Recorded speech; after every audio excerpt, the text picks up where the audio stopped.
నవయుగ వైతాళికుడు కందుకూరి వీరేశలింగం 177వ జయంతి సందర్భంగా కోటిపల్లి బస్టాండ్ దగ్గర ఉన్న కందుకూరి విగ్రహానికి ప్రజా సంఘాల ఆధ్వర్యంలో పూలమాలలు వేసి నివాళులర్పించారు. రాష్ట్ర ప్రభుత్వం కందుకూరి వీరేశలింగం జయంతి వర్ధంతిని అధికారికంగా నిర్వహించాలని డిమాండ్ చేస్తూ శ్యామల సెంటర్ నుండి కోటిపల్లి బస్టాండ్ వరకు ర్యాలీ నిర్వహించారు. ఈ కార్యక్రమంలో ఎస్ఎఫ్ఐ, సిఐటియు, డివైఎఫ్ఐ, ఏఐడిడబ్ల్యూఏ, యూటీఎఫ్ ప్రజా సంఘాల నాయకులు కార్యక్రమంలో పాల్గొన్నారు. సాధిస్తాం కందుకూరి ఆశయాలను, సాధిస్తాం కందుకూరి ఆశయాలను, సాధిస్తాం కందుకూరి ఆశయాలను.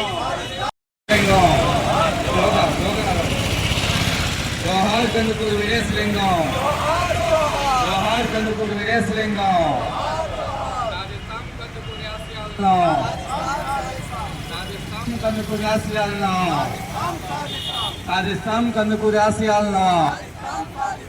అందరికీ విద్య అందించాలి, మహిళలందరికీ విద్య, అందరికీ విద్య, మహిళలందరికీ విద్య. భాస్కర్ ఇంకా నిలబడి చదువుతున్నారా?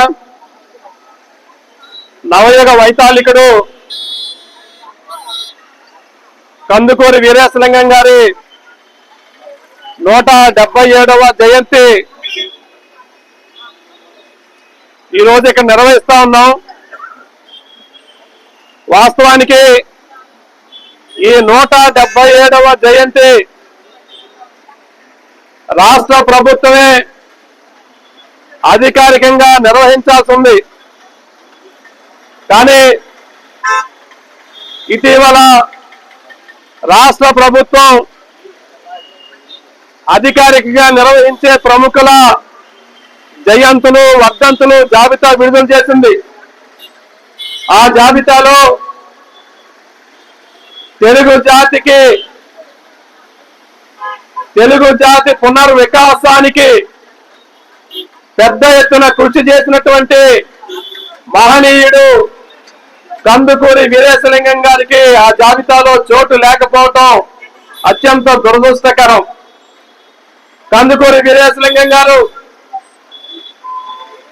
ఆయన జయంతి సందర్భంగా రాష్ట్ర ప్రభుత్వం రంగస్థల నాటక దినోత్సవం జరుపుతా ఉన్నారు.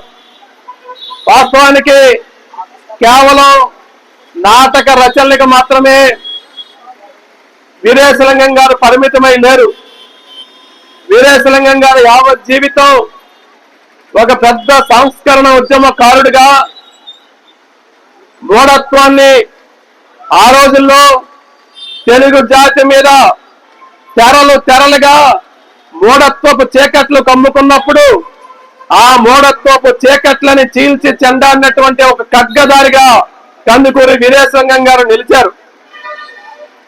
ఆంధ్ర రాష్ట్రంలోనే మొట్టమొదటి వితంతు పునర్వివాహాన్ని చేసి ఇవాళ మూఢత్వానికి వ్యతిరేకంగా ఒక పెను సంచలనానికి దారి తీసినటువంటి వీరేశలింగం గారు తెలుగు జాతి మొత్తానికి, తెలుగు జాతిలో ఒక పునర్వికాసానికి ఆయన పెద్ద ఎత్తున కృషి చేశారు. అంతేకాదు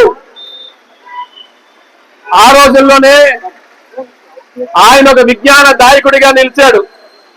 విజ్ఞాన దాయకుడిగా అంటే ఆయన అనేక రకాల అధ్యయనాలు చేసి సాంఘిక శాస్త్రం, జీవశాస్త్రం దగ్గర నుంచి అన్ని రకాలని ఆయన అధ్యయనం చేసి ఆ రోజు ఆ పుస్తకాలన్నీ ఇంగ్లీష్ లో ఉంటే ఆ ఇంగ్లీష్ లో ఉన్న పుస్తకాలు విద్యార్థులకు అర్థం కావని వాటన్నిటినీ తెలుగులోకి అనువదించినటువంటి మొట్టమొదటి అనువాదకుడిగా కూడా వీరేశలింగం గారు నిలిచారు. ఆయన ఆంధ్ర రాష్ట్రంలోనే ఇన్వెస్టిగేటివ్ జర్నలిజం లో మొట్టమొదటి జర్నలిస్ట్ గా కూడా నిలిచినటువంటి గొప్ప మహనీయుడు కందుకూరి వీరేశలింగం గారు. ఆంధ్ర రాష్ట్రంలో తొలి పాత్రికేయునిగా నిలిచినటువంటి మొదటి వ్యక్తిగా కూడా వీరేశలింగం గారు నిలబడి ఉన్నారు. ఇదే రాజమండ్రి పురవీధుల్లో ఆయన బాలికల విద్య కోసం, స్త్రీ విద్య కోసం, అట్లనే వితంతువుల పునర్వివాహం కోసం ఆ రోజుల్లో ఉన్నటువంటి మూఢ నమ్మకానికి వ్యతిరేకంగా పెద్ద ఎత్తున పోరాడుతూ ఉంటే ఆ కాలానికి మీటింగ్ అంటే ఏంటో తెలియని రోజుల్లో వీరేశలింగం గారు ఆయన అనుచరులు వేసుకుని రాజమండ్రి పురవీధుల్లో వెళ్తా ఉంటే జనం అనేవరట మీటింగ్ వాళ్ళు వస్తున్నారు అని చెప్పని. ఆ రకంగా ఆంధ్ర రాష్ట్రంలో మొట్టమొదటి ప్రజలతో సమావేశాల సంస్కృతిని తీసుకొచ్చినటువంటి మొదటి సంస్కరణోద్యమ వీరి ఒక పెద్ద ఖడ్గదారి కందుకూరి వీరేశలింగం గారు. అంతేకాదు బాలికల విద్య కోసం ఆయన తన యావదాస్తుని దారపోసి మొదటి బాలికల స్కూల్ని ఏర్పాటు చేశారు ఆయన. ఇదే మన వీటి ఈనిస్పేటలో ఆయన ఆస్తులోనే వీరేశలింగం గారి పేరుతో స్కూలు కాలేజీ ప్రారంభమైంది. దాని తర్వాతే ఆనంద్ గార్డెన్స్ లో ఇవాళ అక్కడ డిగ్రీ కాలేజీ, ఉమెన్స్ కాలేజీ ఇట్లాంటివన్నీ కూడా ప్రారంభమై నడుస్తూ ఉన్నాయి. చాలా పెద్ద ఎత్తున ఈ ప్రాంతంలో అనేక మందికి, లక్షలాది మందికి విద్యకి, ఆ విద్య ద్వారా ఉపాధి అవకాశాలకి దారి చూపించినటువంటి విద్యాదాతగా కూడా వీరేశలింగం గారు నిలబడ్డారు. దాంతో పాటుగానే ఆ రోజుల్లో ఆయన చెప్పేవాడట, అక్కడ అలాంటి కాలంలో దయ్యాలు ఉన్నాయని చెప్పని ఆ రోజులో చేతబడుల పేరుతో ప్రజల్ని మూఢత్వంలో నెట్టే సందర్భంలో నేను దయ్యం అంటే ఏంటో చూస్తానని చెప్పని ఆ రోజుల్లో ఆయన ధైర్యంగా శ్మశానానికి వెళ్ళి నిలబడి దయ్యాలు లేవు, దయ్యం అంటూ ఉంటే మనిషిలో ఉన్నటువంటి మూఢత్వమే దయ్యం, మనిషిలో ఉన్నటువంటి చెడ్డ మార్గమే దయ్యం అని చెప్పి ఇవాళ ఆయన ధైర్యంగా ప్రజల్ని చైతన్యవంతం చేసినటువంటి చైతన్యధారిగా వీరేశలింగం గారు నిలబడినటువంటి సందర్భం ఉంది. అందుకనే వీరేశలింగం గారు అంటే ఒక్క రకమైన అంశమే కాదు, అనేక అంశాల్లో వీరేశలింగం గారు చైతన్యతం చేయడానికి, ప్రజానీకాన్ని జాగృతం చేయడానికి ఒక చైతన్య ధారిగా నిలిచాడు, ఒక కాంతి ధారగా నిలిచాడు వీరేశలింగం గారు. అట్లాంటి వీరేశలింగం గారు ఇవాళ ఆయన జీవిత చరిత్ర చదువుతా ఉంటే, ఒక భగత్ సింగ్ జీవిత చరిత్ర చదివితే ఎంత ఉత్సాహం వస్తుందో, ఒక అల్లూరి సీతారామరాజు జీవిత చరిత్ర చదివితే ఎంత ఉత్సాహం వస్తుందో, ఒక వీరేశలింగం జీవిత చరిత్ర చదివితే కూడా అంతే ఉత్తేజం, అంతే ఉత్సాహం, అంతే మన రక్తం మరిగేటువంటి అనేక అంశాలు ఆయన జీవితంలో ఉన్నాయి.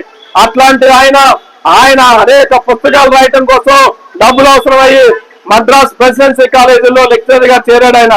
ఆ రకంగా కూడా ఆయన ఉపాధ్యాయుడిగా, ఆయన ఒక జర్నలిస్ట్ గా, ఆయన ఒక సంఘ సంస్కర్తగా, ఆయన ఒక చైతన్య దారిగా, అజ్ఞానపు చీకట్లను తొలగించేటువంటి అనేకమైనటువంటి అంశాల్లో ఆయన ప్రతిభాశాలిగా నిలిచారు.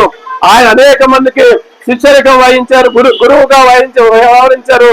ఇవాళ చిలకమర్తి లక్ష్మీ నరసింహం గారు ఆయన శిష్యుడని చెప్పుకొని ఆయన శిష్యరికంలోనే అనేకమైనటువంటి అంశాలు ముందుకు తీసుకొచ్చిన సందర్భం కూడా ఉన్నది. అట్లాంటి అంశాలను చూసుకున్నప్పుడు ఇవాళ కందుకూరి వీరేశలింగం గారు ఆంధ్ర రాష్ట్రానికే ఒక చైతన్య దారిగా ఉన్నాడు. అట్లాంటి వీరేశలింగం గారి జయంతులు, వర్ధంతుల్ని రాష్ట్ర ప్రభుత్వమే అధికారికంగా నిర్వహించాలి, ఆ జాబితాలో చోటు కల్పించాలి.